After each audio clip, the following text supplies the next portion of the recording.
Hi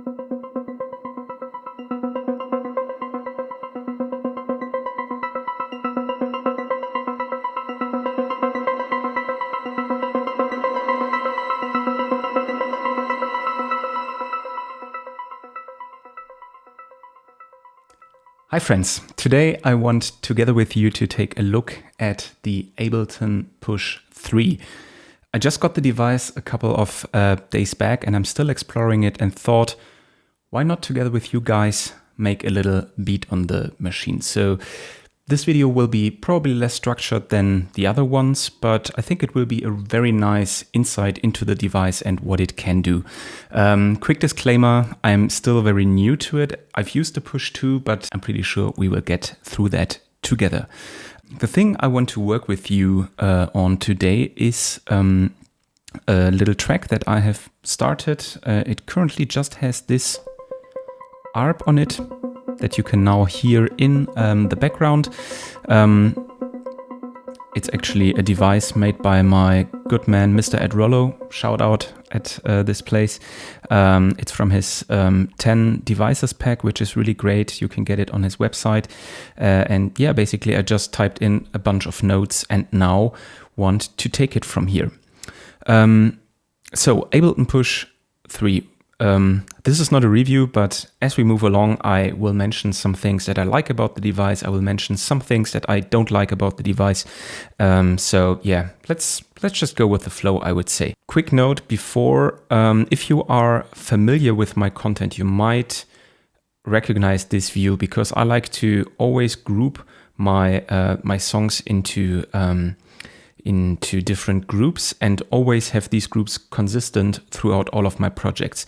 It's the same here. We have kick and bass on track on group 1, snare on 2, hi-hats on 3, percussion on 4, Moogs on 5, digitone on 6, synths, basically meaning software synthesizers on 7, and then melodic samples on 8.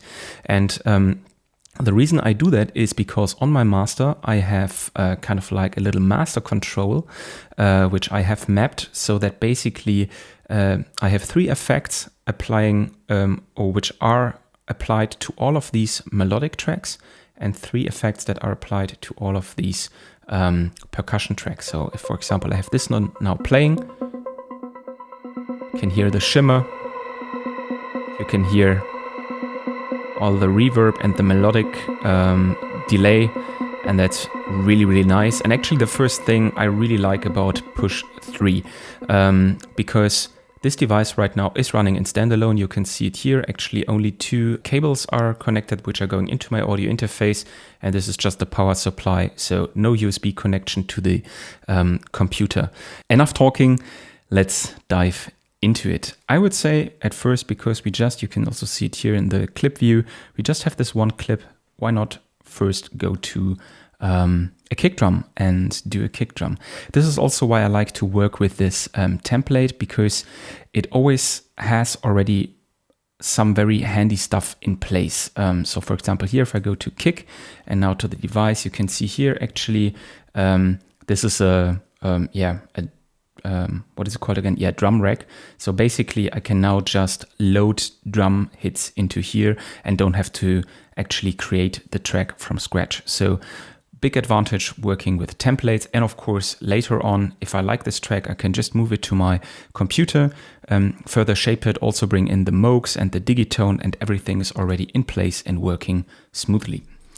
So now let's go in here. And this is the first thing I found confusing. So if you want to add to a drum rack, let's say to a specific pad, different hits, you might think, okay, you will hit the plus button, but actually it works with this hot swap button, because actually you're kind of like in the workflow, you're swapping this empty pad with something that has something in it. And if I go now here and go all the way back, I can now load up something from a pack that I like to use. I go in my user library. Here's everything already nicely sorted, things that I like to use. Let's go for a sample pack from Production Music Live, and they have a very nice sample pack from Ben Böhmer that I can highly recommend. There are some nice kicks in there, and I would say let's just go for a kick.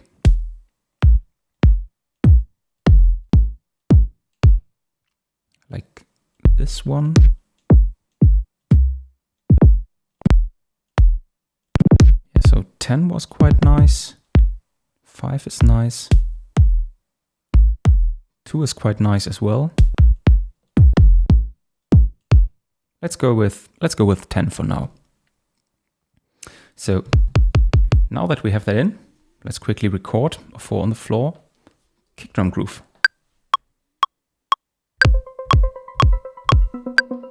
As simple as that.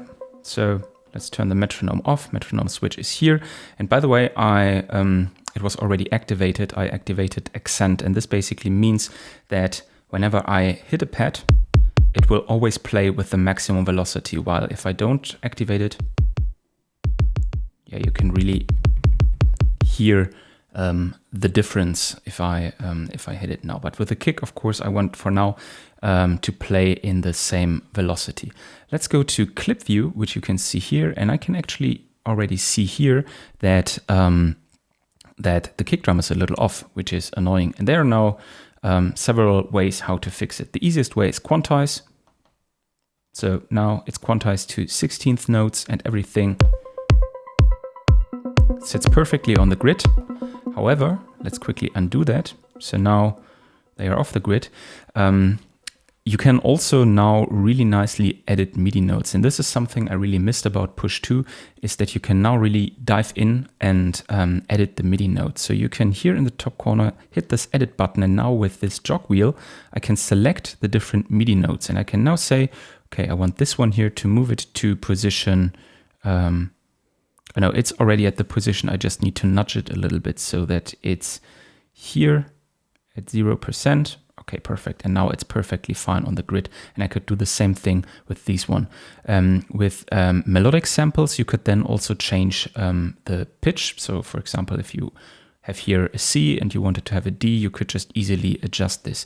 And this is really nice because before it was always a little bit of a hassle to do that. And now I think here with Push 3, the MIDI editor got way better. But to simplify it, let's just quantize it for now.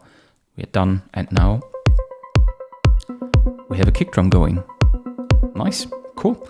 So yeah, I will now move on and add a bass. And for this one, to also show you how the sound design process on the Push 3 works, I will load up a blank template of a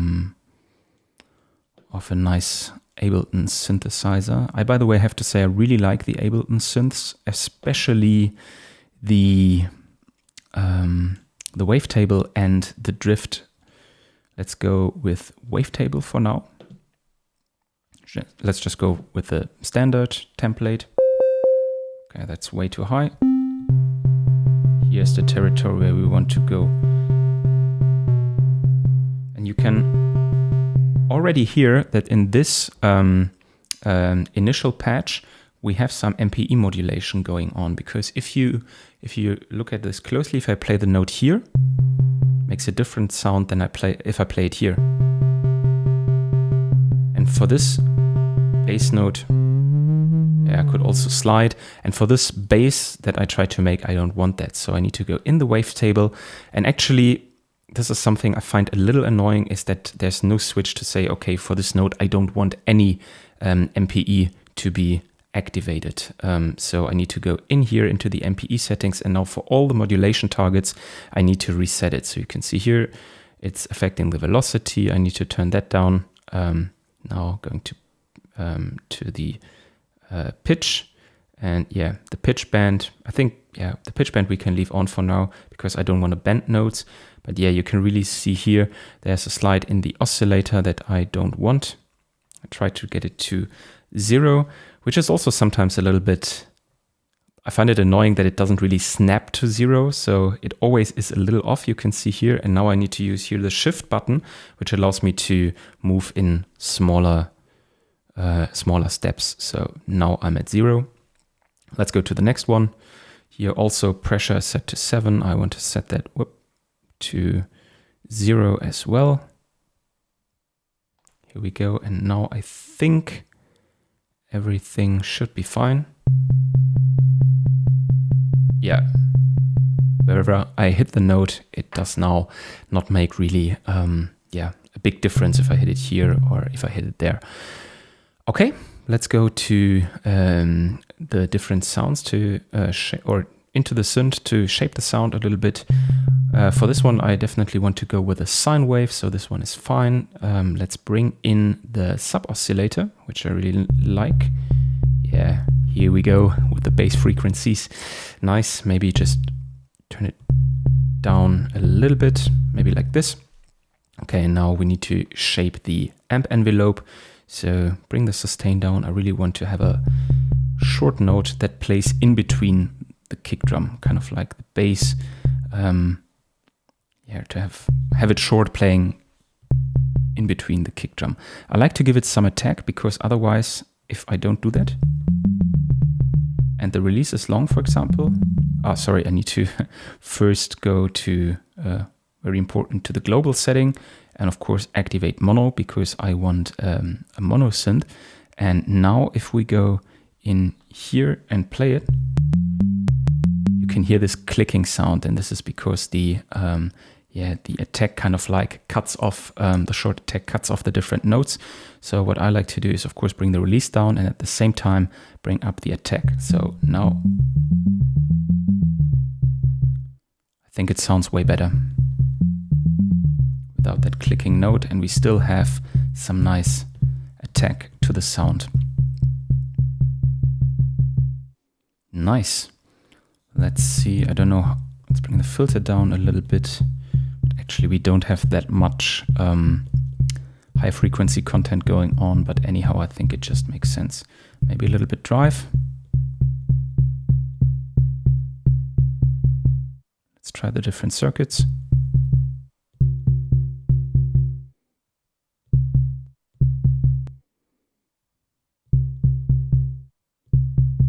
I like this one and this one. So yeah, let's go with this one. Sounds cool. Nice. And of course, as always, first go to the mixer and bring the sound down a little bit.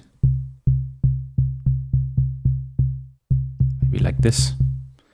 And also I think with the kick, I need to do the same, because let's just quickly check where we are on the master.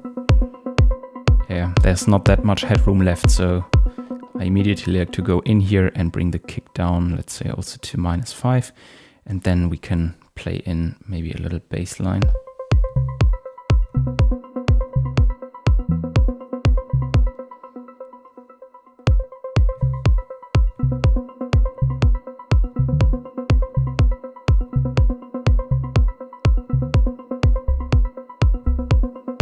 Yeah,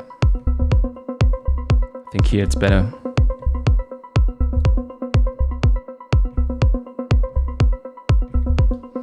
And now I've already played, but I didn't record. And the cool thing is, the Ableton Push 3 also has Ableton's capture feature, which now is, I can just click this button here.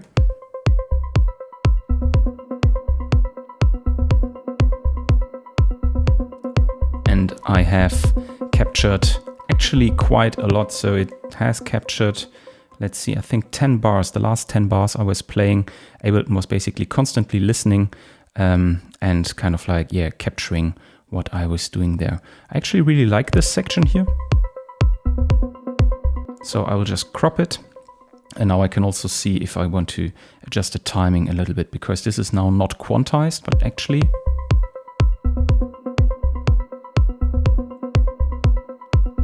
maybe this one here a little bit.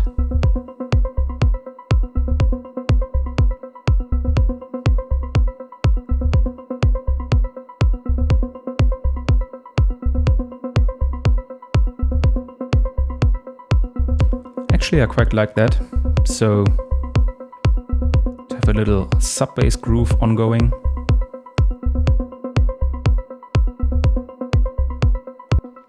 Cool. Let's add some more percussive stuff. I would now go in here and maybe let's go for a closed hi-hat. So here you can see I've also already prepared all the tracks. So I have hi-hat closed basically as a MIDI track, again as a drum rack. I have it here as an audio track where I can basically just now load a hi-hat loop if I wanted to, and then I have the same thing for open hi-hats. So But yeah, let's go maybe for now for a closed one, and then maybe we can record that in. Let's see what we have here. Again, we need to make sure that we are on the right pad, which is C1, and there we want to load something. So we are going in here, and now I can actually go back and let's see what hats we have. Let's see actually what Ableton has in stock. Let's go for drums.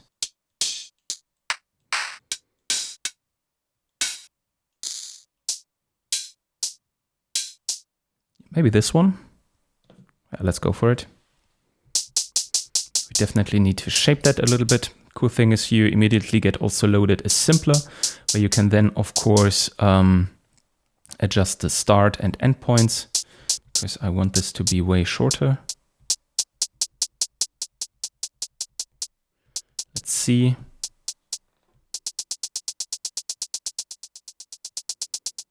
Yeah, works very nicely with the 16th notes, so maybe we can just record that.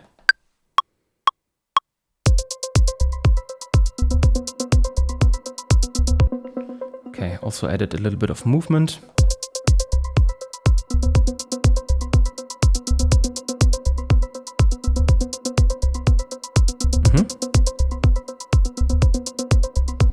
Also, I think on this hi-hat I want an EQ to cut off a little bit of the low end. So basically what you would then do is go back here to the devices, go back here to the simpler, and then actually what you can do is now click the plus and add a device, and then you can go to audio effects, and here you have all your Ableton effects, which is really nice. And then of course add an EQ 8. Let's do that.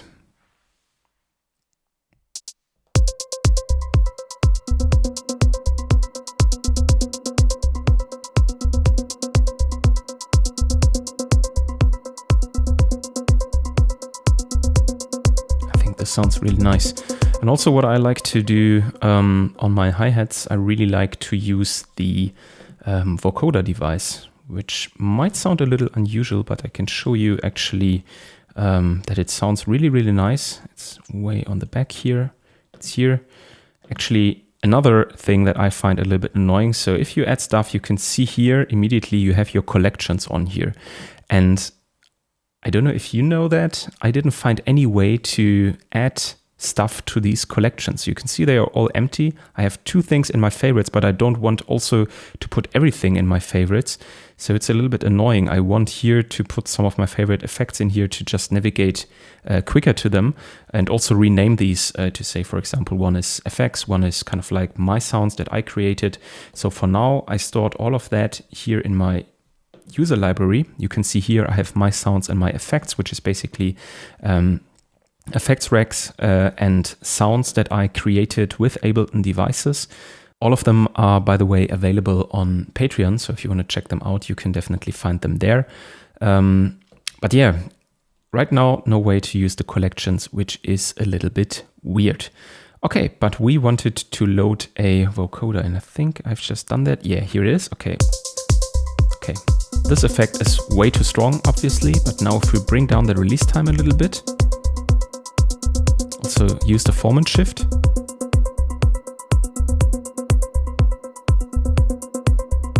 Just to quickly show you, without vocoder, with vocoder, I think it blends in way nicer. You can also then adjust the dry wet a little bit, because maybe we want to have a little bit of the original flair. Actually, I have to say I like this one quite wet, so I would just leave it here. I think it sounds nice for now. Okay, cool. Yeah, let's maybe, before we close that video, do some more melodic stuff. So why not dive here into the synths tab, where we already have this ARP going that you can see here. And yeah, add a synth sound. Maybe let's go for something with MPE. Actually, there was a device that I already checked out, which I really liked, which was this one here. I really like this one. Let's load it up, especially in combination, and let's do that as well with my own multi-effects rack that I built. So I will show you, I'll just load it up. It's here in my user library. Here we go, there it is.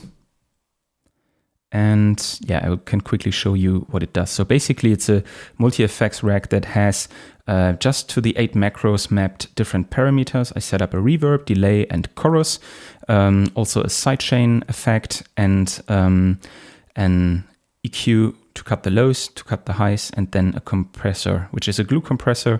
The threshold and the makeup are mapped here. So it's just a device that I like to use for very easy access to just shape a sound in a very quick time. Let's just quickly lay down, I don't know, what chord could we do? I don't even know in which key we are in. Let's go again to this one here. I think I set the scale to chromatic C major, so it's the regular, it's the normal scale or the normal keyboard look, so to say. I need to go up this a bit.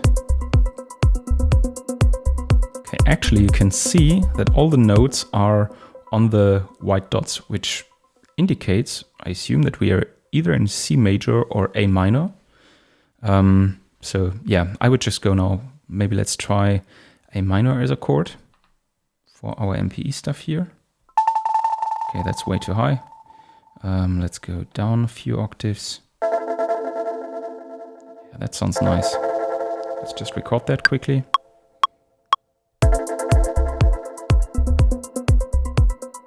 Cool. And then we can maybe play around with that later. But what I wanted to show you now is how the multi-effects rack, how quickly I can now shape the sound. So definitely for me, the sound's too dry. I really want to, to have some more reverb and delay on it, and maybe also some chorus, and definitely want a sidechain, so to let it pump to the kick. And to do that, I can now just quickly turn up here the reverb. Nice. Let's not go too high. Maybe somewhere here. And of course, delay I want as well. Very nice. Okay, cool. Maybe cut away the lows a little bit to not have it interfere with the bass.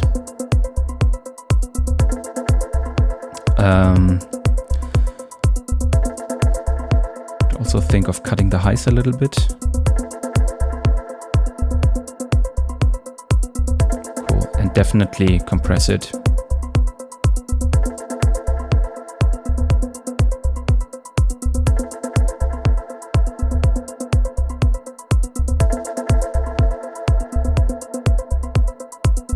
And now, of course, sidechain as well.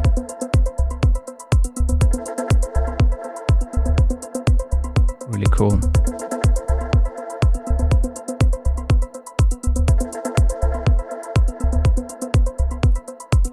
Yeah, that sounds lovely. I like it.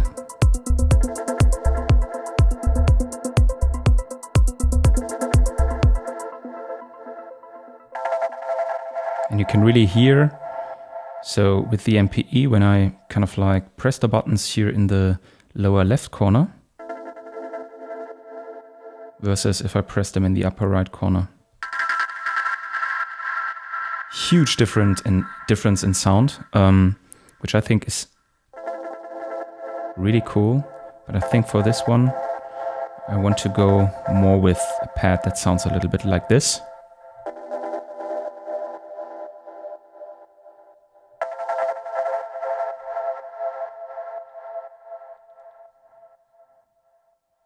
I think I will just record something and see if it then fits and if we like it in the end.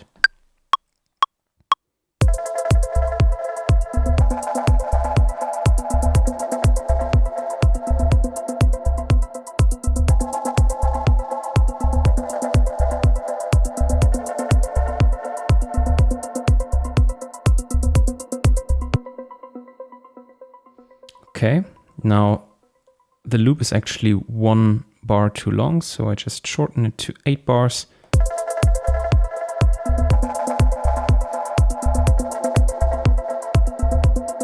I definitely need to make it a little bit quieter.